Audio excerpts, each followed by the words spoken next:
மற்றும் வங்கதேசம் ராணுவ பயிற்சியில் ஈடுபட்டுள்ளன. இந்தியா கவலைப்பட வேண்டுமா? ஏன் வங்கதேசத்தில் அமெரிக்கா ராணுவ பயிற்சியில் ஈடுபட வேண்டும்? தெற்காசியாவில் குழப்பம் ஏற்படுத்துவதே வழக்கமாக வைத்திருக்கும் அமெரிக்கா மியான்மரையும் கட்டுப்படுத்த முயற்சிக்கிறதா?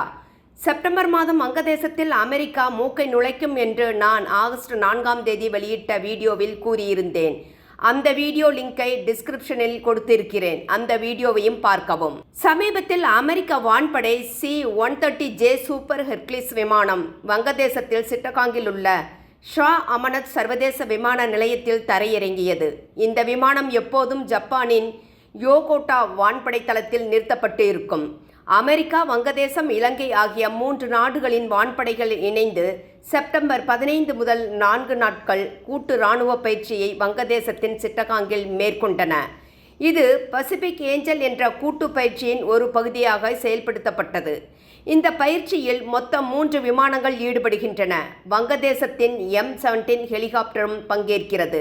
மொத்தம் 242 பணியாளர்கள் பங்கேற்றுள்ளனர். இதில் 150 பேர் வங்கதேச படையில் இருந்தும் 92 பேர் அமெரிக்க வான்படையில் இருந்தும் பங்கேற்றுள்ளனர். அமெரிக்க தூதரக அதிகாரிகள் மற்றும் US பசிபிக் ஏர்போர்சஸ் பிரதிநிதிகள் சிட்டகாங்கில் உள்ள பயிற்சிகளை பார்வையிட்டனர்.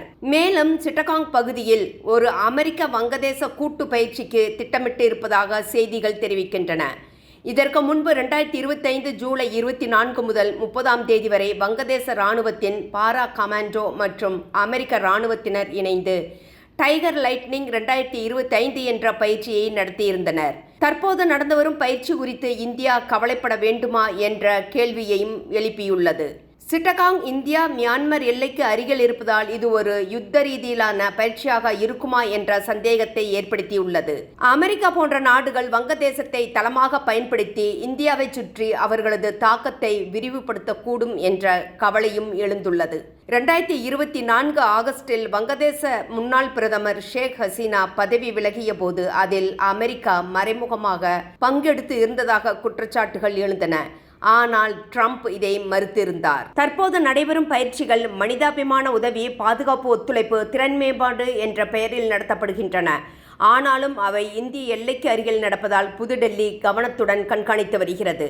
வங்கதேசத்தில் 2024 ஆகஸ்ட் மாதத்தில் மாணவர்கள் முன்னிலையில் நடந்த போராட்டங்கள் மற்றும் வன்முறைகளின் காரணமாக 600க்கும் மேற்பட்டோர் உயிரிழந்தனர். அதன் பின்னர் பிரதமர் ஷேக் ஹசீனா பதவியிலிருந்து நீக்கப்பட்டார்.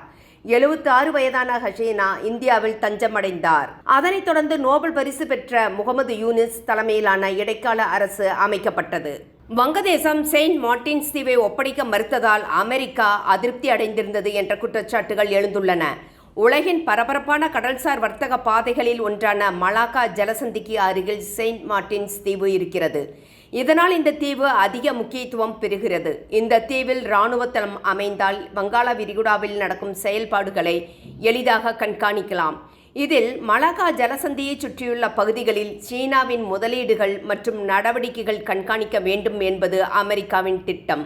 இதன் பின்புலத்தில் அமெரிக்காவின் பிராந்திய நடவடிக்கைகள் குறித்து பல கேள்விகள் எழுந்துள்ளன.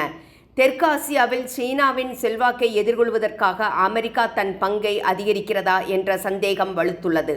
இது இந்த பிராந்தியத்தில் பாதுகாப்பை கேள்விக்குறியாக்கும். மேலும் சமீபத்திய இராணுவ பயிற்சிகளால் வங்கதேசம் அமெரிக்காவின் உளவு நடவடிக்கைகளுக்கான மையமாக பயன்படுத்தப்படுகிறதா என்ற அச்சமும் எழுந்துள்ளது. அமெரிக்காவும் சீனாவும் மியான்மர் கிளர்ச்சி குழுக்களையும் தொடர்பு கொள்ள முயற்சித்து வருகின்றன என்ற தகவல்களும் வெளியாகியுள்ளன. இது இந்தியாவுக்கு புதிய சவால்களை ஏற்படுத்தக்கூடும். மியான்மரில் இராணுவ ஆட்சி நடந்து வருகிறது. மியான்மரில் 20க்கும் மேற்பட்ட கிளர்ச்சி குழுவினர் உள்ளனர்.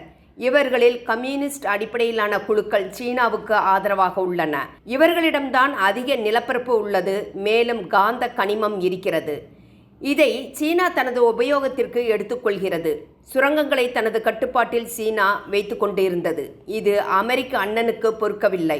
மியான்மரை தனது கட்டுப்பாட்டின் கீழ் கொண்டு வர வேண்டும் என்று ட்ரம்ப் முயற்சிக்கிறார். இராணுவம் மற்றும் விண்வெளிக்கு பயன்படுத்தப்படும் உயர் தொழில்நுட்ப ஆயுதங்கள் மற்றும் உபகரணங்களை உருவாக்குவதற்கு இந்த காந்தம் மிகவும் முக்கியம். போரினால் பாதிக்கப்பட்ட மியான்மரில் கிளர்ச்சியாளர்களின் கட்டுப்பாட்டில் உள்ள சுரங்கங்களை பாதுகாப்பதன் மூலம் அரிய காந்த வகைகளை ஏகபோகமாக அனுபவிக்கலாம் என்று சீனா கருதுகிறது.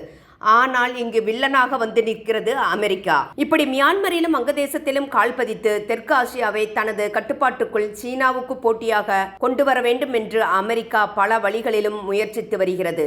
முன்பு அரிய காந்தங்களை உற்பத்தி செய்யும் அமெரிக்க நிறுவனங்கள் மியான்மரில் இருந்தன. 1980ஆம் ஆண்டுகள் வரை அமெரிக்கா மியான்மரில் அரிய தாதுக்களின் மிகப்பெரிய உற்பத்தியாளராக இருந்தது. ஆனால் சீனா அதிக விலை கொடுத்து ஆதிக்கம் செலுத்த தொடங்கியதால் இந்த நிறுவனங்கள் சந்தையை விட்டு வெளியேறின. தற்போது ஒரே ஒரு அமெரிக்க நிறுவனம் மட்டும் மியான்மரில் காந்தம் எடுக்கிறது. ஆனால் சுத்தம் செய்வதற்கான ஆலைகள் இல்லாத காரணத்தினால் சீனாவுக்கு அனுப்புகிறது அமெரிக்க நிறுவனம். கடந்த 2024ஆம் ஆண்டில் இருந்து சீனாவின் கையும் தளர்ந்துள்ளது. பல காந்த சுரங்கங்கள் கிளர்ச்சியாளர்களின் கைக்கு சென்றுவிட்டன. தற்போது கிளர்ச்சியாளர்களை கவருவதிலும் சீனாவுக்கும் அமெரிக்காவுக்கும் இடையே போட்டி நிலவுகிறது. தற்போது வங்கதேசத்தில் நடந்து வரும் அமெரிக்க கூட்டு இராணுவ பயிற்சியும் இந்தியாவுக்கும் சீனாவுக்கும் மிரட்டல் விடுப்பதாக இருக்கிறது. மியான்மர் எல்லையை ஒட்டியிருக்கும் நாடுகளில் கிளர்ச்சியாளர்களின் ஆதிக்கம் மற்றும் புலம்பெயர் பிரச்சனைகள் அதிகரிக்கலாம் என்ற அச்சமும் எழுந்துள்ளது. இதனால் நமது வடகிழக்கு மாநிலங்களில் கூடுதல் பாதுகாப்பு ஏற்பாடு செய்யப்பட்டுள்ளது. அமெரிக்கா நூற்றுக்கணக்கான துருப்புகளை வங்கதேசத்திற்கு அனுப்பியது. இதற்கு பதிலளிக்கும் விதமாக இந்தியா தனது நூற்றுக்கணக்கான துருப்புகளை மியான்மருக்கு அனுப்பியுள்ளதாக செய்தி வெளியாகியுள்ளது. இது இந்தியாவின் ஒரு புத்திசாலித்தனமான நடவடிக்கையாக பார்க்கப்படுகிறது. தெற்காசியாவில் தனது ஆதிக்கத்தை வலுப்படுத்த அமெரிக்கா வங்கதேசத்துடன் உறவுகளை அதிகரித்து வருகிறது.